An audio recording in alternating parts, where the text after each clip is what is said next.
masalah sakit pinggang, lenguh-lenguh pinggang, bolehlah urut di bahagian titik-titik poin yang Aisyah lukis. Merah ni adalah titik poin yang kita tak boleh tekan. Kenapa? Ini adalah tulang kita. So, titik poin yang warna hitam ni adalah titik poin tulang belakang kita.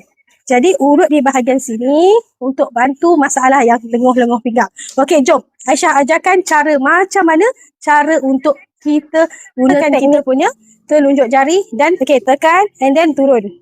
Tapi ini teknik kena jaga betul-betul supaya tidak kena di bahagian tulang belakang.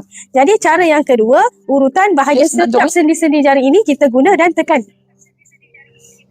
Okey, tengok. Ini kita tak perlu tekan kuat-kuat. Baru tekan slow-slow saja orang dah rasa sakit. Dari bawah ke atas pun boleh. Okey, ulang teknik ini sebanyak 8 kali akan rasa lega. And then, lepas tu kita sayang-sayang dia balik. Okey, jadi siapa yang isteri di rumah sana yang nak bantu suami balik kerja, penat-penat, sakit pinggang, drive kereta, duduk dekat office, betul? Jadi bantu dengan urutan ni, mengeratkan kasih sayang orang cakap kan. Jadi urut bahagian sini, ulang sebanyak mungkin. Paling kurang 8 kali. Lagi lebih, lagi bagus.